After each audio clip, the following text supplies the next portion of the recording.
하나님의 군대와 같았더라. 아멘. 22절 한 구절이지만 오늘 설교는 12장 전체를 두고 하나님 말씀 전하겠습니다. 연일 이어지는 폭염에도 모든 성도님들 건강을 잘 챙기시기를 바랍니다. 저도 평일날 출근을 하면 오전인데도 제 사무실에 탁 문을 열고 들어가면 기온이 33도일 경우가 많았었어요. 그래서 한참을 환기를 시키고 또 에어컨을 돌려야 시원해집니다. 하도 무더워서 저는 이번 주에 제 카톡 대문 사진, 프로필 사진을 겨울 사진으로 바꾸었습니다. 이러면 좀 기분이 좀 나아질까 싶어서. 아무튼 폭염에도 건강을 잘 유지해 가시기를 바랍니다. 겨울 이야기로 설교를 시작해 보겠습니다. 여러분 지금 보시는 그림이 세한도라는 굉장히 유명한 그림이에요. 국보 제180호라고 제가 기억을 합니다. 이 세한도는요, 추사 김정희의 작품인데, 추사 김정희는 출생이 1786년생이신데요 조선 후기의 대표적인 실학자요 서예가였습니다. 얼마나 유명한지 이분의 호를 딴 글씨체, 추사체라는 고유의 글씨체를 남길 정도로 유명한 분이죠. 이 세한도에는 추사 김정희의 이야기가 담겨 있습니다. 여러분 제주도 꼭 가시면 제주 대정리에 추사관이 있어요. 거기를 꼭 한번 가보셔도 이 이야기를 아실 수가 있습니다. 1840년대 조선시대의 학자였던 김정희는 당파 싸움에 휘말려서 억울하게 55세 되는 나이에 제주도로 유배를 갑니다. 금방 돌아올까 싶었는데 무려 8년하고도 6개월 정도를 제주도에서 귀향살이를 하게 되었습니다. 처음에 언제 유배가 풀릴까 기대를 했지만 한 해, 두 해 지나도 풀릴 기세가 없었습니다. 3년이 지나도 김정희에게는 한양에서부터 아무런 소식이 오질 않았습니다. 그간 가까웠던 사람들도 마저 다 연락이 끊겨버리고 말았습니다. 이렇게 서글프고 외로운 상황에서 유일하게 이상적이라는 사람이 추사 김정희를 변함없이 대해 주었습니다. 이상적이 누구냐 하니까 이 이상적은 전에 벼슬에 있을 때에 김정희가 중국을 오갈 때에 함께 동행했던 통역관이었습니다. 그리고 김정희의 제자가 되었죠. 이상적은 중국에서조차 구하기 어려운 귀한 책을 계속 구해다가 유배 중에 있는 김정희 제주도로 계속해서 보내주었습니다. 여러분 몸이 매여 있고 그 다음에 타향에 그것도 낯설고 물서른 곳에서 혼자 사는 김정희 선비에게 책이라고 하는 것은 그 무엇보다도 귀한 물건이었습니다. 금덩이보다 더 귀하다고 할 수 있죠. 그래서 이상적은 끊임없이 이렇게 책을 보내주면서 스승을 돌봤는데요. 인생의 추운 겨울 같은 혹독한 시절을 살아가는 김정희에게 그 책이 얼마나 큰 위안이 되었는지 모릅니다. 그래서 이상적이 보여준 이 의리에 관해서 고마움을 적은 글과 함께 그림을 그려서 이상적에게로 보내주었는데 그것이 바로 유명한 우리나라의 국보가 되어진 세한도라는 겁니다. 다시 한 번 더 잠시만 보여주실까요?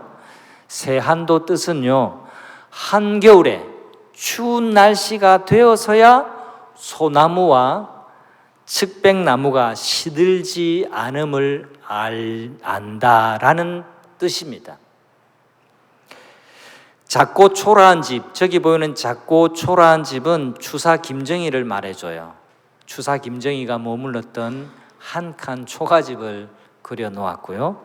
오른쪽에는 소나무 2그루, 왼쪽에는 측백나무 2그루를 그려 놓으면서 이렇게 황량했던 쓸쓸했던 자기의 겨울 생활을 그려 놓았어요.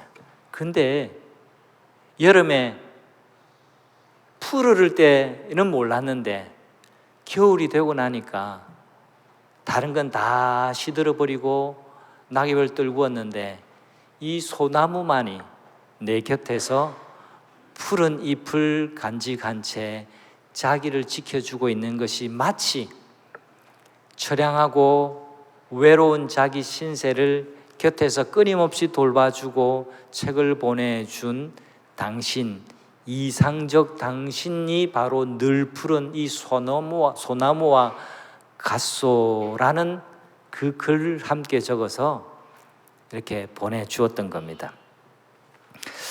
오늘의 본문의 배경은요, 다윗이 정말 이 새 한도처럼 춥고 외롭고 괴롭고 어려운 시절을 보낼 때의 이야기입니다.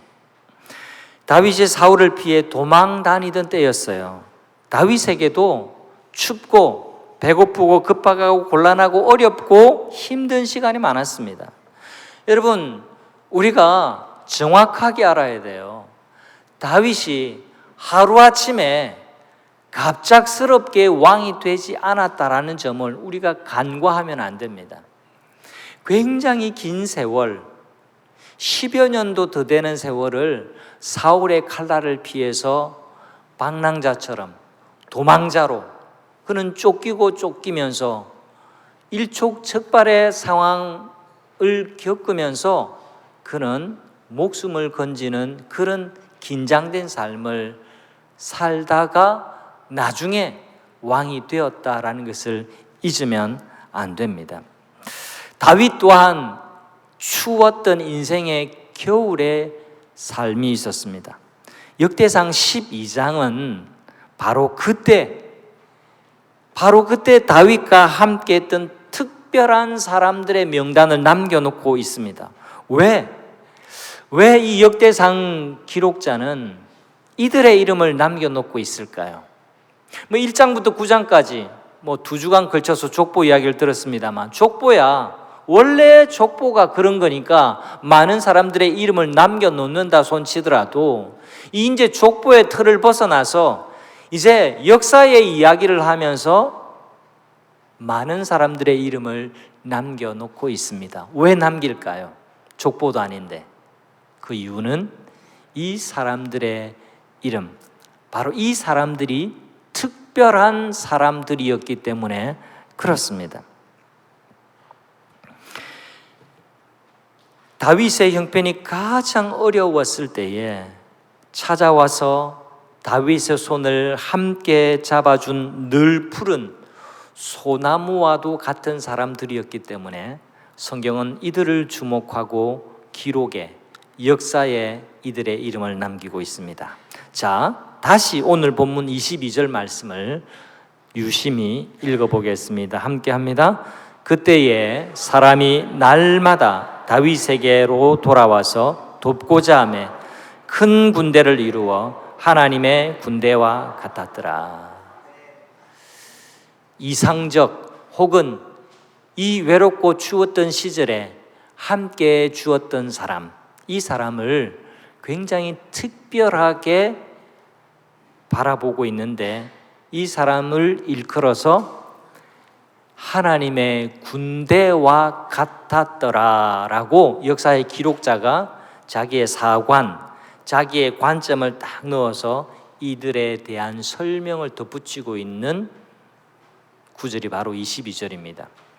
22절에 우리가 그냥 놓치지 말아야 할 부분이 있습니다. 성경을 읽다가 무슨 때라고 할 때는요, 그걸 그냥 읽지 말고 다시 한번 그 주변을 둘러보아야 됩니다. 이 때가 어느 때였던가. 다시 22절 보세요. 그때에 사람이 날마다 다윗에게로 돌아왔다라고 말하죠. 그때가 언제입니까? 다윗이 즉위식을 한 때 아닙니다.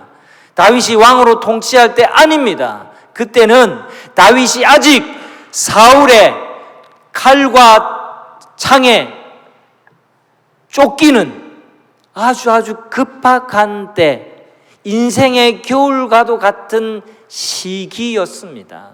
그때에 다윗의 곁으로 사람들이 많이 날마다 찾아왔다라고 말합니다. 근데 그 찾아왔던 사람들을 하나님은 어떻게 보시느냐? 이들을 하나님의 군대와 같았다라고 그렇게 기록을 하고 있습니다. 그때에 대해서 조금 더 제가 상세하게 좀 말씀드릴게요. 첫 번째 그때는 어땠냐? 여러분 1절과 2절 보시는데요, 숨어 있을 때 찾아온 사람들입니다. 숨어 있을 때 다윗은 오랜 시간 자신의 목숨을 찾는 사울에게 쫓겨다녀야만 했습니다. 위축되고 우울한 때였습니다. 급기야 낯설고 물설은 타국으로 옆나라 블레셋으로 망명해야만 했습니다. 여러분, 이건 정말 기분 좋은 일이 아니에요. 왜 이렇게 할 수밖에 없었느냐? 사울이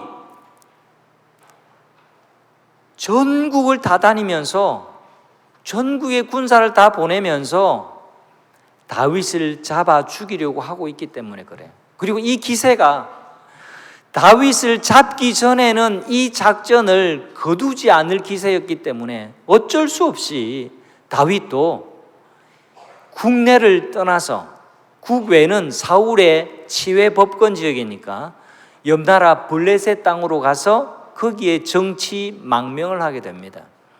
그리고 아기스 왕을 만나서 나를 좀 도와주십시오.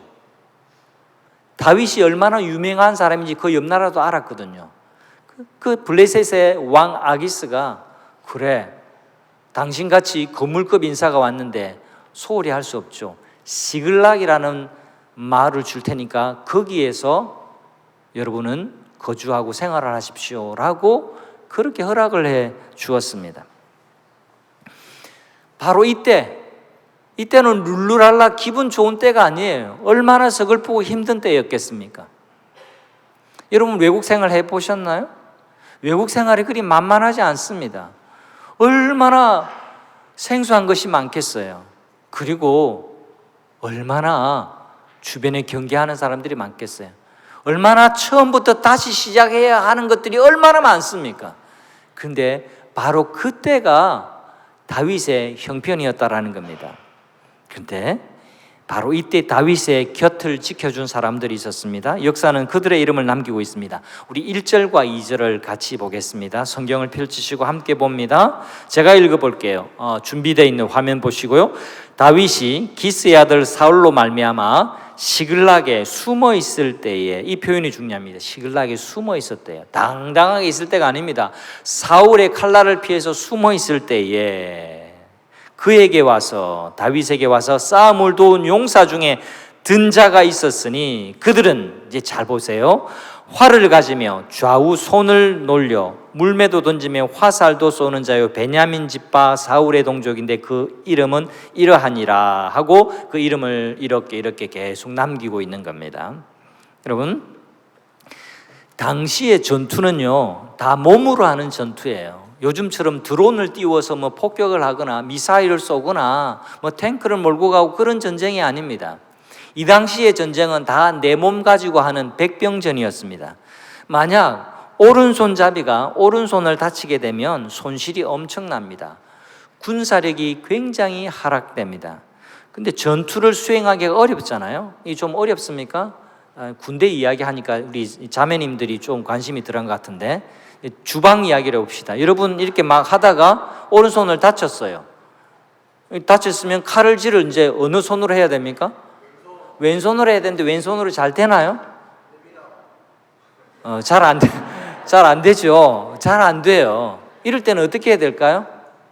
남편 불러 시켜야죠. 그것도 잘 안 되면 굉장히 곤란하죠. 이게 칼이라는 게 위험한데 왼손으로 잘 안 돼요. 이런 것과 같습니다. 그런데 어떤 아주 특별한 사람들이 양손으로 잘하는 사람이 간혹 있어요. 태생적으로 어릴 적부터 이렇게 잘 하면 양손으로 잘 할 수 있는 거죠. 근데 웬만한 사람은 다 그렇지 않습니다. 여기도 왼손잡이 몇 명 제가 눈에 들어왔는데 왼손잡이는 오른손 잘 못 써요. 오른손잡이 또 왼손 잘 못 써요. 그건 제가 오른손잡이니까 압니다. 근데 양손잡이들은 달라요. 양손잡이는요, 여러분 전쟁에 한번 상상해 보세요. 전투를 했다가 오른손이 꺾여서 좀 다쳤어요. 그러면 이 사람은 왼손으로 싸우면 되는 겁니다. 전투력이 손실되지 않아요, 생각보다는. 근데 이런 사람들의 무리가 찾아오게 된 겁니다. 얼마나 천군만마와 같을까요? 근데 더군다나 이 사람들, 그 뒤에 기록이 사실은 더 중요합니다. 이 사람들이 베냐민 지파 사람들입니다. 베냐민 지파 사람들이라는 말이 왜 중요하냐니까 사울 왕의 집안이라는 겁니다. 그 집안에 그 혈연을 따르지 아니하고 다윗을 따르러 이 곤궁한 처지에 있는 다윗에게로 찾아온 겁니다. 이제 다윗의 휘하에 들겠다라는 겁니다. 이제 다윗을 돕겠다고 찾아왔습니다. 학연을 버리고 지연을 버리고 혈연을 버리고 대의를 쫓아서 왔습니다. 왜요? 이들이 볼 때 진정한 왕은 다윗이거든요. 하나님이 다윗을 세우기 원하신다라는 것을 이들이 분별했습니다. 그래서 내 혈연을 따라서 내 계산을 따라서 그렇게 살지 않고 다윗에게로 온 겁니다. 여러분, 이 사람들을 맞이하면서 다윗의 마음이 어땠을지 상상해 보는 것 그리 어렵지 않습니다. 두 번째 때가 있습니다. 8절에 보면 광야에 있는 요새에 있을 때 찾아온 갓 사람에 관한, 갓 지파 사람들에 관한 이야기가 굉장히 흥미롭습니다. 8절을 제가 읽어볼게요. 갓 사람 중에서 광야에 있는 요새에 이르러, 자, 시간이 나오고 장소가 나왔습니다. 광야에 있는 요새에 이르러 다윗에게 돌아온 자가 있었으니 다 용사요 싸움에 익숙하며 방패와 창을 능히 쓰는 자라. 그들의 얼굴은 사자 같고 빠르기는 산의 사슴 같으니. 자, 장소를 잘 보세요. 우리는 광야 하면 좀 시적인 용어, 우리가 잘 일상에서 잘 안 쓰는 용어라서 느낌이 좀 덜한데요, 거칠고 황량한 들판이라고 생각하시면 돼요. 옛날에 화전민들이 산의 그 거친 땅들을 다 일구면서 살았잖아요. 거기에는 아무것도 없어요. 정말 거친 땅이고 돌짝밭이에요. 근데 그런 곳에 텐트 치고 요새 삼아서 살던 때에 누가? 다윗이. 그때에 갓 사람들이 찾아왔다라는 겁니다. 근데 용맹한 사람들이었다라는 겁니다. 용모가 어땠냐? 사자 같았더라. 빠르기는 사슴처럼 빨랐다. 그렇게 말합니다. 이야, 이 표현이 잘 시감이 안 돼서, 근데 제가 성경을 묵상하다가 중요한 힌트, 이거 좀 희한한, 운이 좋은 사진을 한번, 그림을 좀 발견했습니다. 잠깐 보여드릴까요?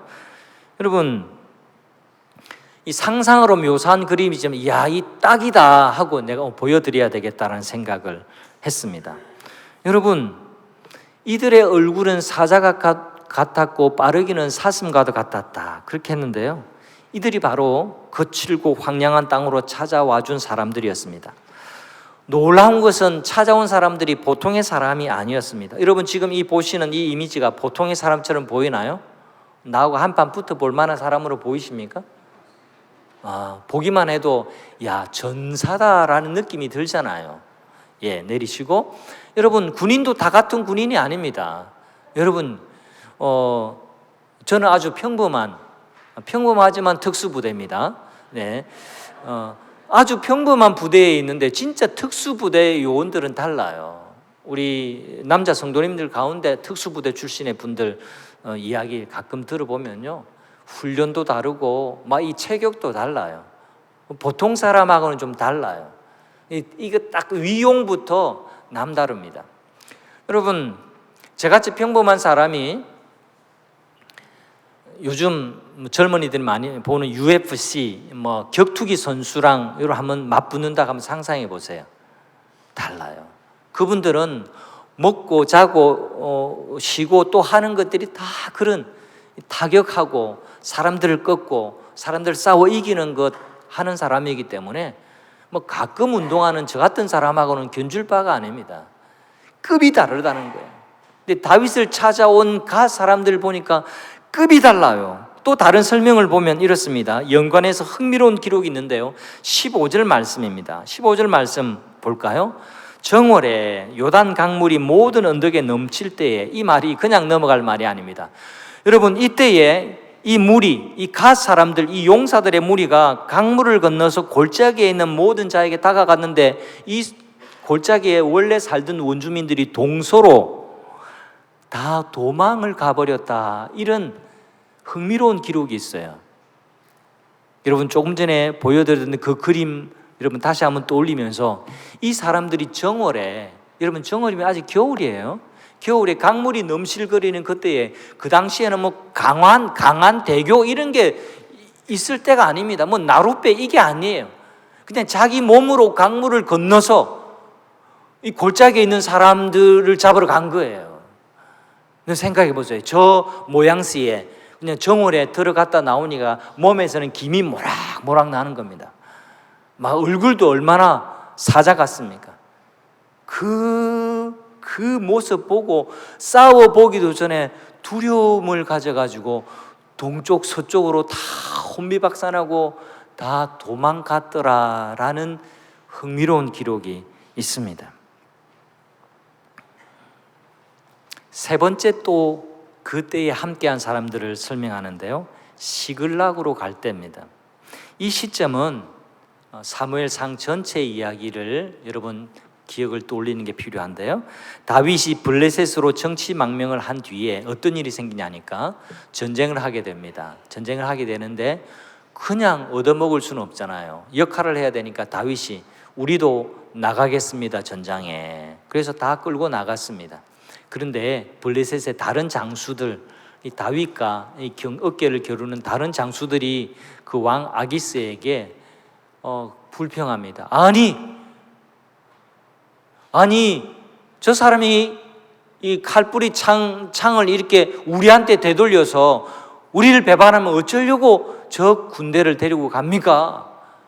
라고 항의를 하자 어쩔 수 없이 아기스 왕이 여차여차해서 당신들을 데리고 못 가겠다고, 그래 집으로 돌려보냅니다. 근데 그 사이에 무슨 일이 벌어졌냐니까, 그 옆에 있던 또 다른 족속인 아말렉 족속이 이 시글락에 머물던 이 군사들이 다 빠져나가니까 이 부녀자들, 아이들 다 포로로 잡아가고 자기 재산들을 다, 그 재산들을 다 약탈해서 가버리고 말았습니다. 이 군사들이 자기 마을로 가니까 쑥대밭이 되고 만 거예요. 마을은 텅텅 비고 내 처자식은 다 온데간데 없이. 얼마나 놀랐겠습니까? 얼마나 당황스럽겠어요. 이때 다윗이 하나님 쫓아갈까요 말까요? 급박해서 엎드려 기도하는데 하나님이 따라가라, 잡을 수 있다라고 응답해 주십니다. 이때 함께 했던 사람들의 이름을 오늘 역대상 12장은 그렇게 말합니다. 이때 다윗을 도와준 사람들이 있어요. 다윗의 편에 섰던 사람들이 있습니다. 곁에 있는 사람도 다윗이 원망스러워서 다윗에게 돌을 던지려고 그렇게 하던 때인데 다윗의 편에 서서 다윗을 도왔다라고 그렇게 말합니다. 역대상에서는 마치 족보의 이름처럼 이 특별한 사람들의 이름을 기록해 주고 있습니다. 그 기록이 바로 21장에 그 이름들이 나열됩니다. 그리고 이렇게 마무리를 짓습니다. 이제 세 번째로 22절 오늘 본문의 말씀을 읽어보겠습니다. 그때에 사람이 날마다 다윗에게로 돌아와서 돕고자 하며 큰 군대를 이루어 하나님의 군대와 같았더라.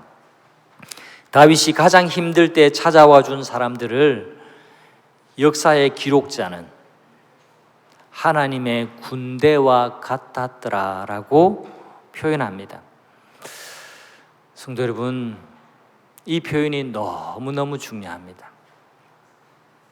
하나님은 자기 이익, 자기 편리, 자기 혈연, 자기 지연, 이것을 위해 살지 않고 하나님의 뜻을 좇아서 온 몸을 내던지던 사람들을 하나님의 군대라고 인정해 주고 계시는 거예요. 하나님의 군대를 단지 칼 들고 창 들고 총을 찬 군인으로만 생각할 필요는 없습니다. 하나님은 어떤 사람을 하나님의 군대와 같다라고 인정해 주시는가? 하나님은요, 이런 사람들을 하나님의 군대라고 칭해 주십니다. 신약 성경에 보면 강도 만난 사람의 유일한 이웃이 되어 주었던 선한 사마리아인 이야기가 나옵니다. 우리 하나님은 바로 이런 사람을, 강도 만난 자의 편에 서서 그를 도와주고 그를 섬겼던 선한 사마리아인을 하나님의 군대라고 인정해 주십니다. 다른 말로 특별한 사람, 하나님의 편에 선 사람, 하나님의 마음을 읽을 줄 아는 사람으로 하나님이 그 사람을 인정해 주시는 거예요. 누가복음 21장에는 아주 유명한 이야기가 나옵니다. 제가 읽어드릴게요. 예수께서 눈을 들어 부자들이 헌금함에 헌금 넣는 것을 보시고 또 어떤 가난한 과부가 2렙돈 넣는 것을 보시고 이르시되 내가 참으로 너희에게 말하노니 이 가난한 과부가 다른 모든 사람보다 많이 넣었도다. 저들은 그 풍족한 중에 헌금을 넣었거니와 이 과부는 그 가난한 중에서 자기가 가지고 있는 생활비의 전부를 넣느니라. 누가복음 21장 말씀입니다. 이 성경 말씀에 대해서 우리 교단의 고려신학대학원 신학교의 원장 최승락 교수님은 이 본문을 이렇게 해석을 했습니다. 이 부분 여러분과 나누고 싶습니다. 우리는 예수님을 따라 무엇이 과연 큰가 보다 무엇이 진정으로 위대한가를 묻는 법을 배운다. 가난한 과부의 동전 2립은 결코 크지 않다, 많지 않다, 큰 돈이 아니다. 그러나 그것은 진정으로 위대하다. 누가 그것을 위대하게 보아주셨다고요? 예수님이. 예수님의 눈에는 크다가 아니라 위대하구나, 이런 관점으로 봐주신다라는 겁니다. 여러분, 객관적으로 누가 더 많이 넣었습니까? 부자가 많이 헌금했습니다. 동전 2립 별것 아니었습니다. 그런데 예수님 우리에게 말씀해 주세요. 어느 누구보다 많은 것을 드렸다. 그게 사람을 보시는, 그게 우리의 충성을 보시는, 우리의 신앙생활을 보시는 주님의 관점이라는 것을 기억하십시오. 성경 이야기에서 이제 우리들의 이야기로 바꿔 말하고 설교를 마칠까 합니다. 이제 비전 헌금 약정이 다 마쳐서 제가 편한 마음으로 말씀을 드리는데요. 그 중에 이 비슷한 이야기를 하면 여러분에게 괜히 부담을 드리거나 괜히 또 오해를 살까 싶어서 제가 다 지나고 난 다음에 이제 마무리가 되었기 때문에 제가 이 얘기를 이 말씀과 연관되기 때문에 좀 여러분들과 나눌까 합니다. 비전 헌금 약정을 드리는 주일에 있었던 이야기입니다. 그때는 비전 헌금 전용 봉투를 제작하기 전이어서 어떤 분이 제게 일부러 찾아와 질문한 건 아니고 교회에서 만났을 때 자연스럽게 어떤 분이 제게 질문을 하셨어요. 목사님, 전용 봉투, 전에는 부지 헌금 이렇게 따로 봉투가 있던데 이제는 없어서 언제 만드세요? 그래, 이번 주에 만들려고 한다고. 근데 자기 이야기가 아니에요. 자기 이야기 아니어서 그분도 편하게 이야기하셨어요. 누구누구 집사님이 그냥 약정하고 또 그냥 일반 봉투에다가 해서 일시불로 드린다고 합니다. 드렸대요. 그러시면 되죠. 네, 그렇게 전하겠습니다. 그 누구누구 집사님이 그렇게 빨리 하고 싶어서 자기가 언제 하나님께 갈지 몰라가지고 하나님이 언제 부르실지 모르니까 빨리 하고 싶어서 그렇게 했다고. 의도된 대화는 아니고 준비해서 한 대화는 아니었지만 그 대화가 제 가슴에 참 오래 남았습니다. 실제로 그분 굉장히 몸이 불편하신 분입니다. 오늘 제 마음이 더 편합니다. 그분 오늘 못 오셨어요. 내가 언제 하나님 앞에 갈지 모르니까 내가 미루지 않고 내가 그냥 한다고. 그분은 알아달라고가 아니라 제가 저와 대화한 그분과 너무너무 친해서 그냥 그렇게 하고 만 건데 이분이 그간에 있은 이야기를 제게 들려주신 거예요. 언제 하나님 앞에 갈지 모르는 건요, 따지고 보면 몸이 조금 더 많이 불편한 그분이나 우리나 다 마찬가지 아닐까요? 그분의 그 중심이 굉장히 특별해 보였어요.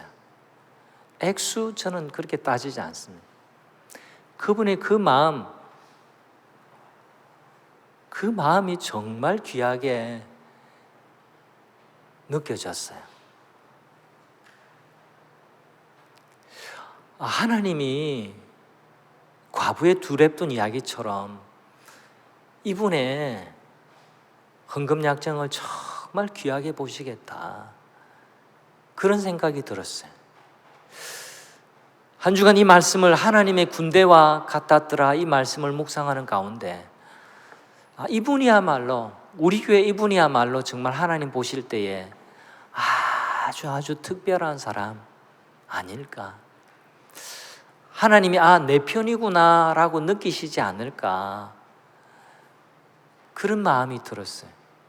몸이 불편해서 거동이 좀 힘들지만 이분은 하나님 보시는 관점에서 굉장히 하나님의 군대,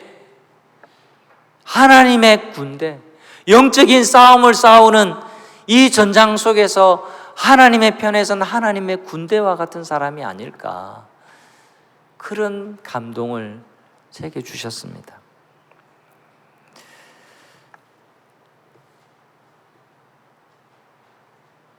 성도 여러분, 왜 다윗을 찾아온 사람들을 역사의 기록자는, 물론 이건 성령의 감동을 기록한 성경이기 때문에 원래 저자는 성령님으로 보아야 됩니다. 왜 성경의 저자는 이 다윗을 찾아왔던 이 많은 사람들을 가리켜서 하나님의 군대라고 그렇게 역사의 기록에 남기고 그들의 이름을 일일이 후대인 우리 같은 사람은 이 이름 부르기도 어려운데 남겨두었을까? 이들의 이야기가 실제이기 때문에 그렇습니다. 이들의 이야기가 역사였기 때문에 그렇습니다. 이들을 통해서 다윗의 왕국이 세워졌기 때문에 그렇습니다. 그들이 바로 하나님의 편에 선 자들이었기 때문에 그렇습니다. 하나님의 편에 서서 하나님의 일하심에 동참하고 동력하는 하나님의 군대와 같은 성도님들이 다 되시기를 주님의 이름으로 축원합니다. 우리 다 같이 큰 것을 구하면서 살지 말고 위대한 것을 추구하면서 함께 살기를 바랍니다. 오늘 아침에 간단하게 아침을 먹고 나오는 그 이야기에 제가 자주 뉴스를 보거든요. 세상을 알아야 되니까. 최고위직에 있던 사람, 정말 칼자루를 쥔 것 같은 엄청난 권력을 가졌던 사람이 뇌물 비리, 각종 비리에 연루돼서 이제 법정에 서게 되는 일들, 우리 최근에 많이 있어요. 근데 최근의 이야기가 아니라 정권이 바뀔 때마다 심심함 우리 내리에 잊히지 않게 이런 사람들의 이야기는 자주 나옵니다. 왜 그럴까? 평생 써도 다 쓰지 못할 엄청난 돈을 가지고 있는 사람들인데 왜 굳이 이래야 될까? 죄성 때문에 그렇습니다. 본성 때문에 그렇습니다. 욕심이 끝이 없어요. 큰 것만 좋아해서 그렇습니다. 이 세상은 우리에게 계속해서 큰 걸 보여줘요. 큰 차, 큰 집, 내가 크게 되고 좀 떵떵거리고 목에 힘주고 어깨에 힘주고 그렇게 사는 게 진짜 좋은 삶이라고 우리 눈을 가립니다. 그러나 하나님은 그렇게 말씀하시지 않습니다. 그건 큰 거고 그 큰 것 말고 위대한 삶을 살아야 된다고 우리에게 말씀하십니다. 여러분, 가진 것 없어도 위대한 삶을 살 수 있습니다. 여러분, 지위가 그리 높지 않아도 여러분이 있는 그 위치 속에서 주님 말씀을 따라 살면 위대한 삶이 됩니다. 과부처럼 두 랩돈을 드리고 주님 눈에 들어서 이 사람이 그 어떤 사람보다 더 많은 것을 드렸다라고 인정받은 그 사람들 말입니다. 그리고 역대상 12장에 나온 이 이름들은 우리 아직 몰라요. 잘 몰라요. 하지만 하나님의 생명책에, 하나님의 역사의 책에 이들은 기록되어 있습니다. 인정받았습니다. 하나님의 군대와 같았다고, 하나님의 편에 섰던 사람들이라고. 우리 성도님들, 남은 여생 우리 주어진 삶의 현장 속에서 큰 것을 쥐어 잡으려고 달려가는 삶이 아니라 위대한 삶을 사셨던 예수님을 따라 위대한 가치를 따라 살아가는 것을 연습하고 익숙해지고 체질화되는 우리 삶이 되시기를 주 예수 그리스도의 이름으로 축원합니다. 우리 다 함께 자리에 일어나셔서 헌신 찬송하겠습니다.